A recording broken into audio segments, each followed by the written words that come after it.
Hello students, welcome to Mallika's biology hub.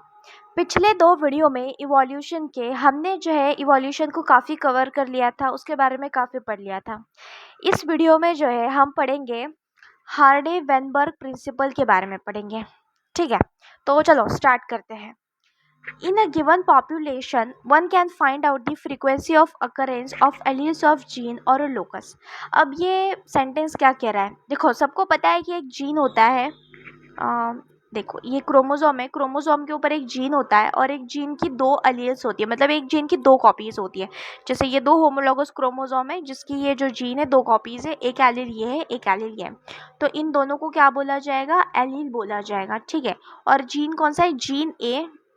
Gene A जिसकी 2 alleles है, एक बड़ा है और एक छोटा है। इस टाइप की एलील्स होती है, जो एलील्स जो है पेयर में होती है हमेशा। इस टाइप के पेयर में जो है एलील्स प्रेजेंट होती है। ठीक, तो ये जो है 12th में हम जब पढ़ेंगे, मतलब 12th में जब जेनेटिक्स पढ़ेंगे तब इसको डिटेल में पढ़ेंगे। ठीक, सो अभी जो है हम लोग पढ़ते हैं कि occurrence of alleles of genes on और अ लोकस, मतलब लोकस मतलब एक पोजीशन जीन का। ठीक है, क्रोमोसोम के ऊपर। तो ये जो अकरेंस जो होता है उसका फ्रीक्वेंसी जो है वो उसने फाइंड आउट किया था। ठीक है, so this frequency is suppose to remain fix. अब उसका कहना था कि ये फ्रीक्वेंसी जो है वो फिक्स्ड रहती है, वो चेंज नहीं होती है टाइम के साथ, and even remain the same through generations. और जनरेशन टू जनरेशन भी ये फ्रीक्वेंसी जो है वो सेम रहती है। So Hardy Weinberg principle stated it using algebraic equation. So एक अलजेब्रिक इक्वेशन को यूज करके उसने उसको स्टेट किया था। This principle says that allele frequencies in a population are stable। So ये चीज़ कहती है कि जो एलील की जो फ्रीक्वेंसी रहती है किसी भी पॉपुलेशन में वो स्टेबल रहती है and is constant from generation to generation, और जनरेशन टू जनरेशन कांस्टेंट रहती है। The gene pool that is total genes and their alleles in a population remains a constant. इसको क्या बोला गया? जीन पूल बोला गया, जहाँ पे सारे जीन्स और उसके एलील्स जो है हर एक पॉपुलेशन में वो कांस्टेंट है। This is called genetic equilibrium, और उसको क्या बोला गया? जेनेटिक इक्विलिब्रियम बोला गया है। और सारे एलील की फ्रीक्वेंसीज का जो सम है वो है 1। ठीक है, सो इंडिविजुअल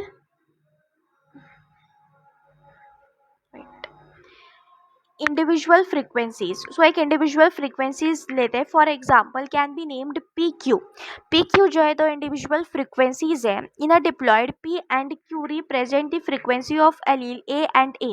देखो, हमने पढ़ी थी 2 condition, haploid condition, diploid condition. So diploid condition में जो है 2 एलील से हमारे पास एक बड़ा ए और एक छोटा ए, मतलब एक हेट्रोजाइगस और एक होमोजाइगस टाइप की कंडीशन है। ठीक, जिसमें पी और क्यू जो है दोनों एलील्स की क्या है? फ्रीक्वेंसीज है। So the frequencies of A, that is dominant homogeneous condition individuals in a population, is simply p square. This is simply stated in another ways, that is probability that an allele A with a frequency p appears on the both the chromosomes of a diploid individual is simply the product of the probabilities p square। अब p square इसलिए लिखा है क्योंकि alleles जो है double होती है। जैसे कि देखो, p जो है a है और q जो है ये a है। ठीक है, ये कह रहा है कि जो p है वो a है, मतलब a जो एलील है उसको उसकी फ्रीक्वेंसी को p की तरह डिनोट किया गया है, और छोटा a वाला जो एलील है जिसकी फ्रीक्वेंसी q की तरह डिनोट की गई है। ठीक है, सो इसको हम लोग लिख लेते हैं। नहीं, ऐसे लिखते हैं। ठीक है, ठीक, तो अभी जो ये एलील्स जो है वो क्या होती है? हमेशा पेयर में प्रेजेंट होती है। एलील्स जो है इस तरह से पेयर में प्रेजेंट होती है। तो जो ये जो सेम वाले इसको दिया जाएगा पी स्क्वायर, इसको दिया जाएगा क्यू स्क्वायर। ठीक है, सो सिमिलरली ऑफ ए जो है that is Q square end of A that is 2pq 2pq। ठीक है, सो हेंस जो है ये वाला जो बायोनॉमियल एक्सप्रेशन है वो हमारे पास बन जाएगा। कौन सा वाला? जो कहता है P square plus Q square, sorry, P square plus 2pq plus Q square, ये वाला। और ये क्या है? इज इक्वल टू 1 के बराबर है। क्यों? क्योंकि कांस्टेंट है। जीन फ्रीक्वेंसीज जो है वो कांस्टेंट है, इसीलिए इसको 1 के बराबर दिया है। This is a binomial expansion of p plus Q का स्क्वायर, और ये किसका है, p प्लस क्यू का स्क्वायर का बायोनॉमियल एक्सपांशन है। इसीलिए ये जो है फॉर्मूला यूज किया जाता है हमेशा फ्रीक्वेंसीज कैलकुलेट करने के लिए, जीन फ्रीक्वेंसीज को किसी भी पॉपुलेशन में। So when frequency measured differs from expected values, the difference या फिर direction indicates the extent of evolutionary change. जब भी इन फ्रीक्वेंसीज में कोई चेंज आता है, जब भी कोई चेंज देखा जाता है किसी भी डायरेक्शन में, तो वो क्या बताता है, इवोल्यूशनरी चेंज बताता है कि कुछ इवोल्यूशन हुआ है। Disturbance in genetic equilibrium, genetic equilibrium में डिस्टर्बेंस होना, या फिर हार्डी वेनबर्ग इक्विलिब्रियम में, that is change of frequency of alleles in a population would then be interpreted as resulting in evolution. अगर पॉपुलेशन की जीन्स की फ्रीक्वेंसी में change होता है पॉपुलेशन के, तो उसको क्या बोला जाता है, इवोल्यूशन बोला जाता है। 5 factors are known to affect Hardy Weinberg equilibrium. So 5 factors हैं जो इफेक्ट करते हैं। दिस आर जीन माइग्रेशन है, जीन फ्लो है, ठीक है, जीन का माइग्रेशन होना या फिर जीन का फ्लो होना, एक जगह से दूसरी जगह जीन का फ्लो होना, that is gene migration. Genetic drift होता है, ठीक है, मतलब कोई पॉपुलेशन अगर एकदम आइसोलेट हो जाए तो वो खुद में जो है जेनेटिक चेंजेस ले आएगी, दैट इज जेनेटिक ड्रिफ्ट। फिर म्यूटेशंस होते हैं, और एक होता है genetic recombination and natural selection. Genetic recombination, हम जैसे मियोसिस पढ़ते हैं तो उसमें जो रिकॉम्बिनेशन होता है जीन्स का, उसको जेनेटिक रिकॉम्बिनेशन बोला गया है, जिसके थ्रू क्या होता है, नेचुरल सिलेक्शन होता है, ठीक है। So when migration of a selection of a population to another place and population occurs, जब भी कोई एक पॉपुलेशन एक जगह से दूसरी जगह माइग्रेट करती है तो जीन फ्रीक्वेंसीज में चेंज आता है। दोनों जो जगह की होती है, दोनों जगह की जीन फ्रीक्वेंसीज में चेंज आएगा। जहाँ से पॉपुलेशन उठ करके दूसरी जगह गई, तो जहाँ से गई वहाँ पे जो है जीन फ्रीक्वेंसीज में चेंज आएगा। हो सकता है फ्रीक्वेंसीज जो है वो कम हो जाए, और दूसरी जगह जहाँ वो चली गई है वहाँ पे फ्रीक्वेंसीज बढ़ जाए। सो एक हम एग्जांपल लेते हैं कि इस तरह से चेंज हो सकता है, change in original as well as in new population. देखो, ओरिजिनल और न्यू पॉपुलेशन दोनों में चेंज होगा। So new genes alleles are added to new population, जो नया पॉपुलेशन है उसमें नई जीन्स और नई एलियल्स ऐड होंगी, और जो पुराना पॉपुलेशन था, ओल्ड पॉपुलेशन, उसमें से ये सारी जीन्स जो है वो कम हो जाएंगी। There would be a gene flow, हो सकता है जीन फ्लो हो if this gene migration happens multiple times. अगर मल्टीपल टाइम्स जीन माइग्रेशन होता है तो उसको बोला जाता है जीन फ्लो, के बार बार एक पॉपुलेशन इधर से उधर जा रही है, that is the gene flow. If the same change occurs by chance, अगर गलती से ये हो जाता है तो उसको बोला जाता है जेनेटिक ड्रिफ्ट। इसमें क्या है कि एक एग्जांपल ले लेते हैं कि अगर कोई एक पॉपुलेशन, मतलब एक आइलैंड है, ठीक है, सो हमारे पास एक आइलैंड है, उसमें ढेर सारी जो है पॉपुलेशन है। तो इस पॉपुलेशन में क्या होगा, अगर ये आइलैंड स्प्लिट हो जाता है, स्प्लिट होकर के दो आइलैंड्स में अगर बट जाता है, तो ये जो पॉपुलेशन है आधी इधर हो जाएगी, आधी इधर हो जाएगी। तो इन दोनों पॉपुलेशन में ओवर टाइम जो है चेंज देखने को मिलेगा, और इस चेंज को क्या बोला जाएगा, इवोल्यूशन बोला जाएगा। सॉरी, इस चेंज को क्या बोला जाएगा, जेनेटिक ड्रिफ्ट बोला जाएगा। ये वाला जो चेंज होगा जिसके थ्रू इवोल्यूशन होगा, इसको जेनेटिक ड्रिफ्ट बोला जाएगा, ठीक है। So sometimes the change in allele frequencies is so different in new sample of population that they become a different species। देखो, ये जेनेटिक ड्रिफ्ट के केस में ऐसा हो सकता है कि पॉपुलेशन में इतना ज़्यादा चेंज आ जाए कि वो नई स्पीशी बन जाए। The original drifted population becomes founders and the effect is called as founder effect. जो पॉपुलेशन ड्रिफ्ट हो गई है, हट गई है वो दूर, वो क्या बन जाती है, एक फाउंडर पॉपुलेशन बन जाती है जो एक नई स्पीशीज में तब्दील होती है, और उसको बोला जाता है फाउंडर इफेक्ट। इसको याद रखना है, बहुत इंपॉर्टेंट है founder effect. Microbial experiments show that pre-existing advantageous mutations when selected with result in observation of new phenotypes। देखो, माइक्रोबियल एक्सपेरिमेंट्स में हमें ये अच्छे से पता चल सकता है कि म्यूटेशंस की वजह से क्या है, नए फिनोटाइप्स का फॉर्मेशन होता है। Over few generations this would result in speciation, new species का फॉर्मेशन। देखो, बार बार म्यूटेशन होने की वजह से क्या हो जाएगा, एक न्यू स्पीशीज का फॉर्मेशन हो जाएगा। Natural selection is a process in which heritable variations enabling better survival are enabled to reduce and leave greater number of progeny।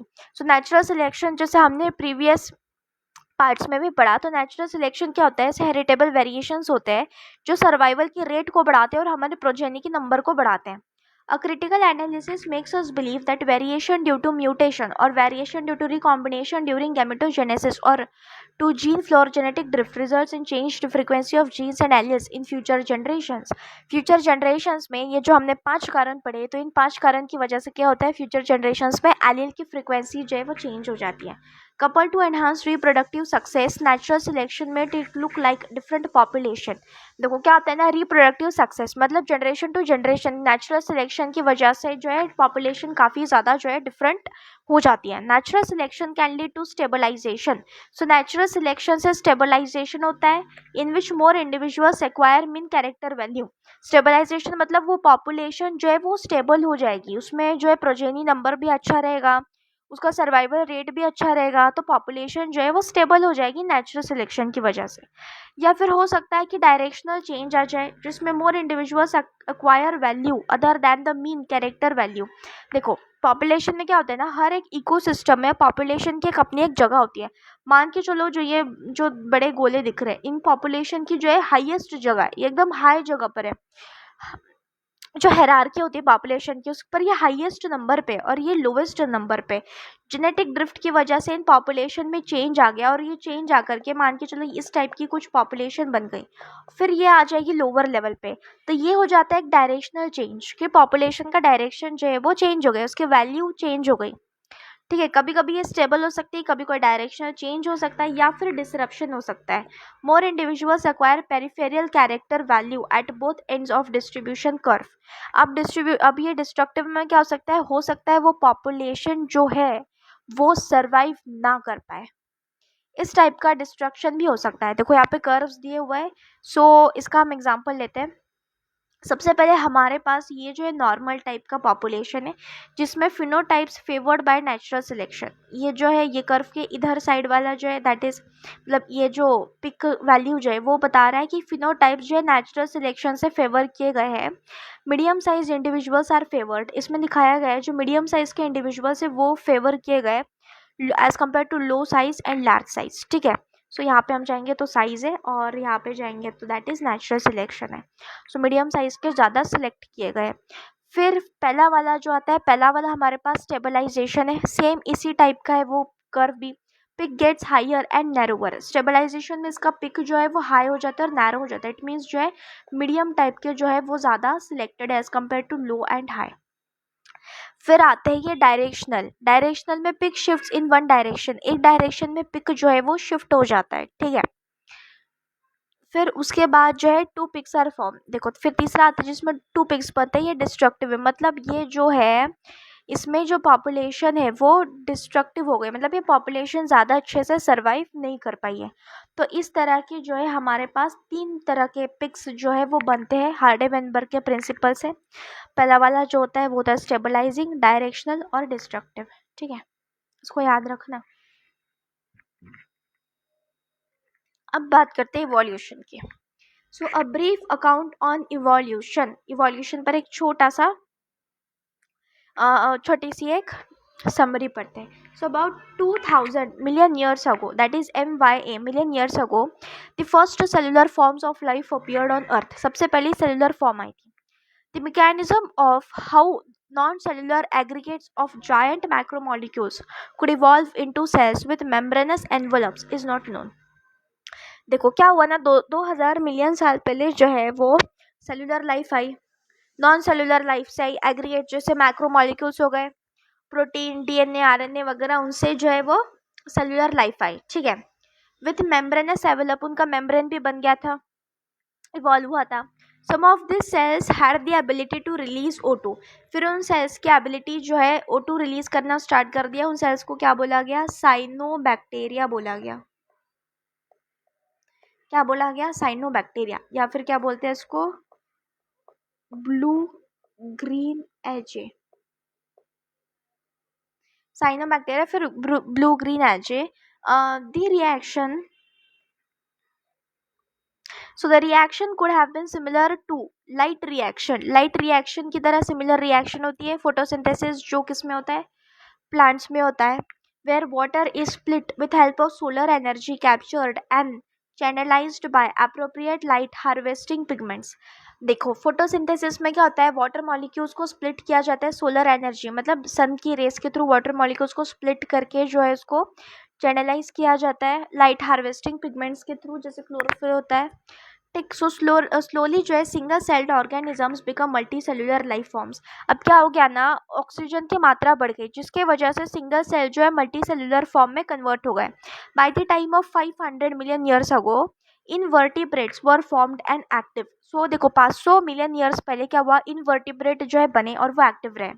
Jawless fish बने, probably evolved around 350 million years ago. So 350 million years ago jawless fish बने थे, ठीक है। उसके बाद seaweeds बना, few plants बने, existed probably around 320 million years ago जो है सीविड्स और प्लांट्स बने। So we are told that the first organism that invaded land were plants. देखो हमको बोला गया है कि सबसे पहला जो ऑर्गेनिज्म प्लांट पे आया वो प्लांट था।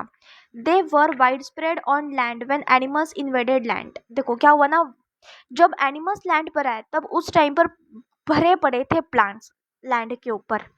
Fish with snout and strong fins could move to land and go back to water. फिर ऐसे ऑर्गेनिजम्स आए, मतलब ऐसे फिश आए जो लैंड पे भी रह पाए और जो पानी में भी जा पाए, ठीक है। तो वो क्या कहला गए, amphibians. So this was about 350 million years ago. ये कब हुआ, 350 मिलियन ईयर्स अगो हुआ। In 1935 a fish caught in South Africa happened to be कोलियोकैथ।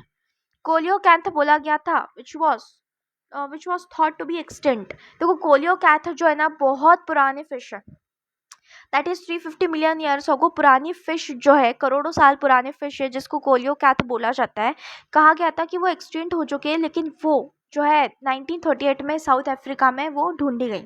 This animals called lobe fins, इनको लोब फिन्स बोला जाता है। इवॉल्व इनटू दी, जो evolve हुए हैं फर्स्ट एम्फीबियन। सो कोलियोकैथ जो है उस तरह की जो फिश है वो इवॉल्व हुई है पहले एम्फीबियंस में, that lived on both land and water. There are no specimens of this left with us. देखो इनके कोई स्पेसिमेंस नहीं है हमारे पास, बट हम कह सकते हैं कि इस टाइप के फिश थी जो एम्फीबियंस में कन्वर्ट हुई है। However this were ancestors of modern day frogs. ये मॉडर्न डे फ्रॉग्स और सैलमेंडर्स के एंसेस्टर है। दी एम्फीबियंस इवॉल्व्ड इनटू रेप्टाइल्स। फिर एम्फीबियंस जो है रेप्टाइल्स में इवॉल्व हुए। They lay thick-shelled eggs which do not dry up in sun like those of amphibians. देखो amphibians के जो eggs होते हैं ना उनका shell transparent होता है और बहुत soft shell होता है, तो वो जो है खराब होने के चांसेस ज़्यादा रहते हैं। तो जो रेप्टाइल्स ने ऐसा इवोल्यूशन लाया, ऐसे अपने अंदर अडाप्टेशन लाई कि वो जो है थिक जो है शेल्ड एग्स जो है इसके बने क्या बोलते हैं उसको, कैल्शियम के बने एग्स जो है वो देने लगे, जिसके वजह से जो है वो किसी भी हार्श एनवायरनमेंट में भी वो टिक सकते हैं। So again we only see their modern day descendants. देखो एंसेस्टर के सॉरी रेप्टाइल्स के भी जो है हम वो मॉडर्न डे डिसेंडेंट्स देखते हैं, क्योंकि देखो जो उनके जो पूर्वज थे कौन थे, वो डायनासोर्स थे। अभी वो देखने को तो नहीं मिलते। दी टर्टल्स, टॉर्टॉइज एंड क्रोकोडाइल्स, बस यही देखने को मिलते हैं।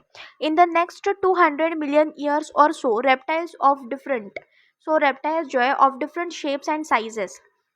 Shapes and sizes dominated on earth. तरह तरह के रेप्टाइल्स थे, जैसे जायंट फर्न्स। अभी प्लांट्स की बात करते हैं, giant ferns that is pteridophytes were present but they all fell to form coal deposits slowly. देखो कोल डिपॉजिट्स की वजह से वो जो है वो हट गए। Some of this land reptiles went back into water. फिर कुछ लैंड रेप्टाइल्स जो है फिर से वाटर में चले गए to evolve into fish like reptiles. So fish like reptiles में इवॉल्व हुए probably 200 million years ago, that is ichthyosaurus. Ichthyosaurus जो है फिश लाइक रेप्टाइल था। कभी गूगल पे सर्च करना, ये बहुत अच्छा इवोल्यूशन है डायनासोर्स का, और बहुत डिटेल और मतलब बहुत इंटरेस्टिंग इवोल्यूशन है डायनासोर्स का, तो उसको ज़रूर पढ़ना। The land reptiles were of course the dinosaurs. जो लैंड रेप्टाइल्स थे वो डायनासोर्स थे, ठीक है। मैं ना इसके ऊपर जो है एक पूरा डिटेल में वीडियो लूँगी डायनासोर और डायनासोर्स के इवोल्यूशन पे, काफ़ी इंटरेस्टिंग रहेगा वो। तो आप जैसे मेरे वीडियोस को कंटिन्यूसली देखना स्टार्ट करोगे, जैसे जैसे मेरे सब्सक्राइबर्स और व्यूज़ बढ़ते जाएंगे, तो मैं अपना डायनासोर वाला वीडियो जो है ज़रूर लूँगी, वो काफ़ी इंटरेस्टिंग रहेगा। तो द बिगेस्ट ऑफ देम जो था वो कौन सा था, टायरेनोसोरस रेक्स था। Was about 20 feet in height and had huge fearsome dagger like teeth. और उसके जो है बहुत डरावने जो है बड़े बड़े टिथ्स हुआ करते थे। देखो बहुत सारी जो है ना मिथ्स है डायनासोर्स को लेकर के, तो हम उसको भी उस वीडियो में जो है क्लियर करेंगे कि डायनासोर्स के फैक्ट्स क्या है और मिथ्स क्या है। तो काफ़ी इंटरेस्टिंग फैक्ट्स है, लोग ऐसा बिलीव नहीं करेंगे कि डायनासोर्स ऐसे हुआ करते थे। So about 65 million years ago the dinosaur suddenly disappeared from the earth. देखो 65 मिलियन अगो जो है डायनासोर्स डिसअपियर्ड हुए। अब इसमें बोला गया है कि वो डिसअपियर्ड हुए, लेकिन वो नहीं हुए। सारे डायनासोर्स जो है डिसअपियर नहीं हुए, अभी भी डायनासोर है। मॉडर्न डे में भी डायनासोर्स प्रेजेंट है, और वो कैसे प्रेजेंट है, हम कहाँ प्रेजेंट है, उसको हम पढ़ेंगे। ठीक है। We do not know the true reason, हमें ट्रू रीजन पता नहीं है, बट बोलते कि एस्ट्रॉइड आया जो मार के चला गया। सम से क्लाइमेट चेंजेस किल देम, सम से most of them evolved into birds, the truth may live in between. Small size reptiles of that era still exist today. देखो अभी जो यहाँ पे बोला गया है कि रीजन पता नहीं है, लेकिन मेरे पास जो है पुख्ता सबूत है, पुख्ते रीजन है जो बता सकते हैं कि डायनासोर कैसे किल हुए, उसमें से डायनासोर्स कैसे बचे, वो बर्ड्स में कैसे इवॉल्व हुए, और वो कौन से डायनासोर्स थे जो बचे, और कौन से मतलब कौन से रेप्टाइल्स थे जो आज भी देखने को मिलते हैं। तो ये सारी चीज़ें जो है हम उस वीडियो में जो ये सारी चीज़ें हम कवर करेंगे। तो बहुत इंटरेस्टिंग वीडियो रहेगा। तो जैसे जैसे आप मुझे सपोर्ट करते जाओगे, मैं वैसे वैसे अच्छे वीडियोस बनाती जाऊंगी। ठीक है। So the first mammals were like shrews. So पहले मैमल्स जो श्रेव्स मतलब छोटे चूहे जैसे हुआ करते थे। Their fossils are small sized, छोटे छोटे स्मॉल साइज्ड फॉसिल्स है। Mammals were viviparous and protected their unborn young inside the mother's body. Mammals जो है वो विविपैरस होते हैं, विविपैरस मतलब बेबीज बॉर्न करने वाले। सो डायरेक्ट बेबी बॉर्न करने वाले होते हैं, और जो अपने जो बेबीज होते हैं उनको प्रोटेक्ट करते हैं मदर की बॉडी में। सो मैमल्स वर मोर इंटेलिजेंट, मैमल्स ज़्यादा इंटेलिजेंट थे इन sensing and avoiding danger at least. When reptiles came down mammals took over the earth. जब रेप्टाइल्स मरे, बड़े बड़े डायनासोर्स मरे, तो मैमल्स ने जो है उनकी जगह ले ली। They were in South America mammals resembling horse, hippopotamus, bear, rabbit etcetera. South America वाले कौन से थे? हॉर्स, हिप्पोपोटामस, बियर, रैबिट उसके एंसेस्टर थे। Due to continental drift, so when South America joined North America, this animals were overridden by North American fauna. फिर north American फोना उन पे भारी पड़ गया इन एनिमल्स पे। Due to same continental drift, pouched mammals of Australia survived because of lack of competition from any other mammals। अब क्या हो गया ना, ऑस्ट्रेलिया जो है हट गया, सारे कॉन्टिनेंट से ऑस्ट्रेलिया हट गया, जिसकी वजह से वहाँ पे जो पाउच लाइक मैमल्स थे वो वहाँ पे ही रह गए। अभी जो कैंगरू वगैरह जो भी है वो सब वहीं पे दिखाई देते हैं, क्योंकि वो वहीं पर रह गए और उसकी वजह से वो प्रोटेक्टेड रहे। So let's we forget some mammals that is like woolly in water, जैसे whales, dolphins, seals and sea cows and are some examples। whales, dolphins, seals, sea cow ये सारे mammals हैं जो पानी में रहते हैं। So evolution of horse, elephant, dog etcetera are special stories of evolution. देखो ये जो है ना स्पेशल स्टोरीज है, एलिफेंट, डॉग वगैरह, हॉर्स, उनकी सबकी इन स्टोरीज को भी हम डिटेल में कवर करेंगे। You will learn about this in higher classes. The most successful story is the evolution of man with language skills and self consciousness. Man का सबसे इंटरेस्टिंग है। So a rough sketch of evolution of life forms, their times on a geological scale are indicated in figures। देखो पिछले इसमें हमको सब दिखाई दिया है। तो स्टार्ट करते हैं हम इमेजेस को देखना, कितने अच्छे अच्छे इमेजेस है। देखो ये देखो प्लांट्स का evolution, chlorophyte ancestor, tracheophyte ancestor, rhynia type, psilophyton. ठीक है, तो ये जो इसके एंसेस्टर्स है, सो इनसे जो है प्लांट्स बने। सो सबसे पहले हम स्टार्ट करते हैं, सबसे पहला जो इससे जो गया दैट वाज दी ब्रोयोफाइट्स। ठीक है, उसके बाद कौन सा है ये वाला जो इससे जो गया, ये था हर्बेशियस लाइकोपॉड्स। उसके बाद यहाँ से सबसे ज़्यादा दैट इज सिलोफाइटन से सबसे ज़्यादा जो इवॉल्व हुए दैट इज हॉर्सटेल्स हुए। ठीक है, फर्न्स हुए, गिंकोज हुए, ये ब्रोयोफाइट्स ही है एक तरह के। फिर कॉनिफर्स आते हैं।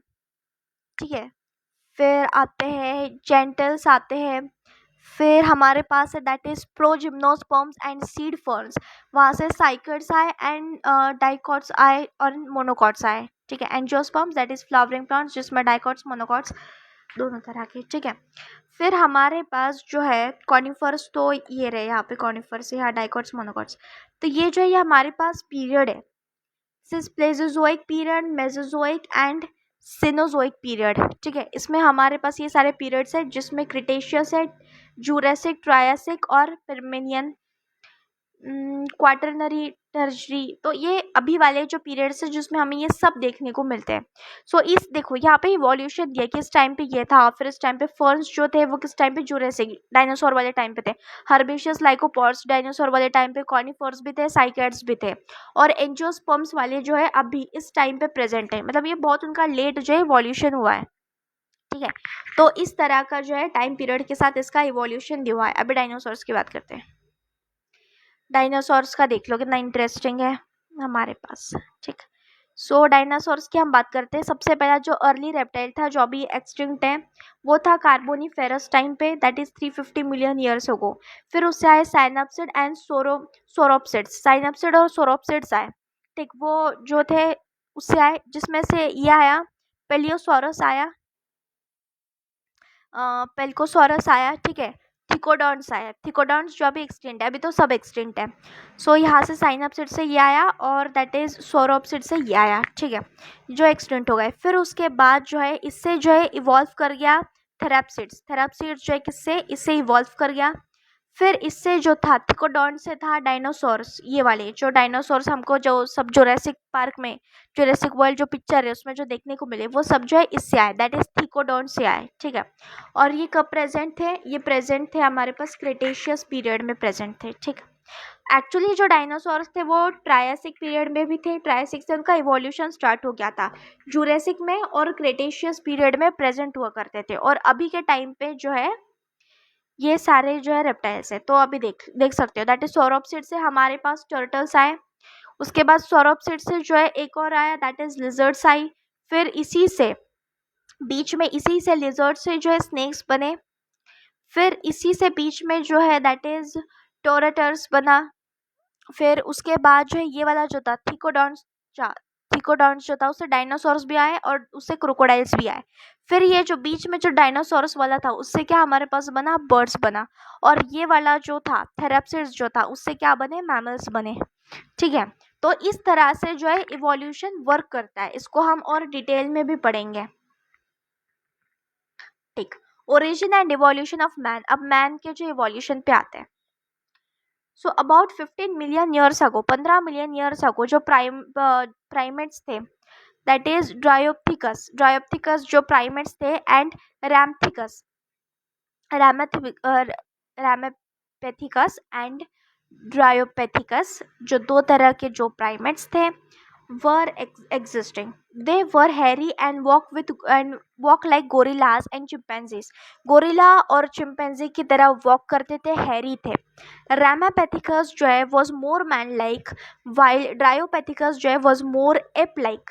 सो जो रामापेथिकस था वो इंसान की तरह ज़्यादा था, ड्रायोपेथिकस जो है बंदर की तरह ज़्यादा था। Few fossils of man like bones have been discovered in Ethiopia and Tanzania. This revealed hominid features leading to the belief that about 3 to 4 million years ago man-like primates walked in eastern Africa. So इसमें क्या है ना, कुछ देखो ये जो fossils है ये फॉसिल्स क्या बताते हैं, होमिनिड फीचर्स, जैसे कि दो पैरों पे चलना, बाल होना, शक्ल इंसान जैसी होना, इस तरह के फीचर्स को बताया था उनके फॉसिल्स ने, जो कि 3 से 4 मिलियन ईयर्स अगो पहले थे, ठीक।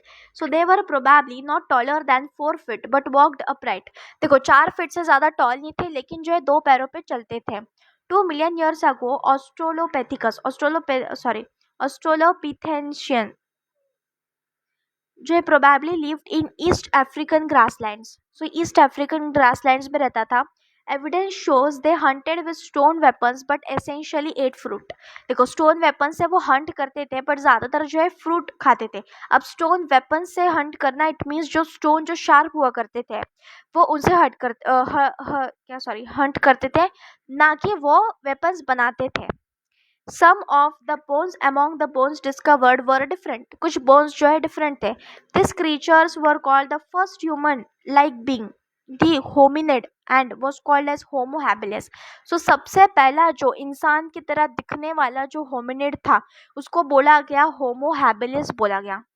The brain capacities were between 650 to 800 CC.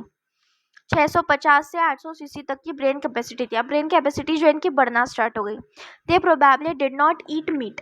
देखो ये अब तक जो है मीट नहीं खाते थे, हंट वगैरह ज़्यादा करते नहीं थे, ये फ्रूट्स वगैरह खाते थे, ठीक है। So fossils discovered in Java in 1981 reveal their next stage. फिर उसकी नेक्स्ट स्टेज आई, that is Homo erectus. Homo erectus थे about 1.5 years ago. So Homo erectus had a large brain around 900 cc. अब Homo erectus जो थे ना वो पूरी तरह से खड़े रह सकते थे दोनों पैर पे, उनका ब्रेन साइज जो है वो लार्ज था, ठीक है, इस तरह के। Homo erectus probably ate meat। और Homo erectus के अब जो है शिकार करना, वेपन्स बनाना और शिकार करना स्टार्ट कर दिए थे, और इसलिए वो जो है मांस खाना भी स्टार्ट कर दिए थे।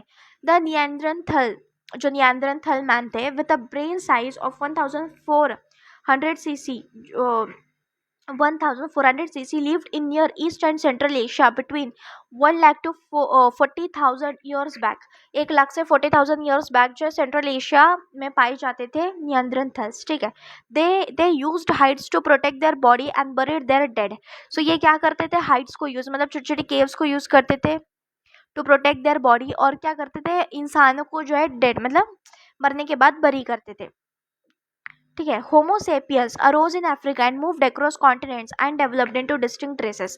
फिर आए होमो इरेक्टस से आए होमो सेपियंस। होमो सेपियंस जो है अफ्रीका से ट्रैवल किया। उस टाइम पे क्या था ना, कॉन्टिनेंट सारे जुड़े हुए थे, इसलिए वो अफ्रीका से ट्रैवल करके जो है पूरे वर्ल्ड में फैल गए। During ice age between 75,000 to 10,000 years ago modern Homo sapiens arose. Ice age के टाइम पे जो मॉडर्न होमो सेपियंस थे वो अरोज हुआ है। Pre historic cave art developed about 18,000 years ago. So homo sapiens जो थे वो प्री हिस्टोरिक जो है केव आर्ट्स बनाया करते थे, और वो कब के थे, 18,000 ईयर्स अगो थे। One such cave painting by prehistoric humans can be seen in Bhimbetka rock shelter in Raisen district of Madhya Pradesh. So Bhimbetka rock में जो है ये आर्ट्स जो है देखने को मिलते हैं मध्य प्रदेश के। Agriculture came around 10,000 years. 10 साल पहले जो एग्रीकल्चर आया। Human settlement started. एग्रीकल्चर आया और ह्यूमन सेटलमेंट स्टार्ट हुई। The rest of what happened is part. So हमको तो पता है ह्यूमन हिस्ट्री का पार्ट है of growth and decline of civilizations. उसके बाद तो हमको पता ही है कि क्या क्या हुआ है आज तक, ठीक है। सो ये जो था ये था पूरा इवोल्यूशन। यहाँ पे हम देख लेते हैं ये जो स्कल्स है। So comparison of skulls of adult modern human, baby chimpanzee and adult chimpanzee. The skull of baby chimpanzee is more like adult human skull and adult chimpanzee skull. देखो ये बेबी चिंपैंजी का school है जो एक human की school की तरह है। फिर ये जो है ये थोड़े बड़े चिंपैंजी का है जो काफ़ी अलग है, और जो है ग्रोन चिंपैंजी का तो पूरा ही अलग है। So we are not came from chimpanzees, हम चिंपैंजीज के ब्रदर्स हैं। सो हमारे कॉमन एंसिस्टर था, उस कॉमन एंसिस्टर से जो बने हैं क्या क्या बने हैं, चिंपैंजीज बने हैं, गोरिल्लाज बने हैं, और एक और कौन से मंकीज होते हैं वो एक मंकीज बने, और फिर ह्यूमंस बने हैं, ठीक है। हाँ, तो ये जो है इवोल्यूशन चैप्टर यही समाप्त होता है। मैं इसको डिटेल में भी पढ़ाऊंगी जिसमें हम डायनासोर्स का इवोल्यूशन, फिर मैमल्स का इवोल्यूशन और ह्यूमंस का इवोल्यूशन उसको डिटेल में पढ़ेंगे, ताकि नीट और बोर्ड्स दोनों के लिए जो है इसको काम आए, ठीक है। सो अभी तो बस एक एनसीईआरटी रीडिंग थी, लेकिन इसको हम डिटेल में अच्छे से रीड करेंगे। तो ये मैंने जो सोचा है, मैंने सोचा है कि जो ये इंटरेस्टिंग टॉपिक्स है उसके ऊपर मैं अलग अलग से वीडियोज़ बनाऊँ। मैंने इसके बारे में सोचा है, लेकिन ये तभी हो पाएगा जब बच्चे मुझे सपोर्ट करेंगे। मैं चाहती हूँ ना कि ज़्यादा से ज़्यादा जो है स्टूडेंट्स के पास मेरा इन्फॉर्मेशन जाए, ताकि वो इससे बेनिफिट ले सकें। तो जितना ज़्यादा मुझे सपोर्ट मिलेगा उतने अच्छे अच्छे मैं वीडियोस बनाया करूँगी। तो जितना हो सके उतना लाइक कीजिए, शेयर कीजिए और सब्सक्राइब कीजिए, ठीक है। तो आज बस यही तक का, अब मिलते हैं नेक्स्ट वीडियो में।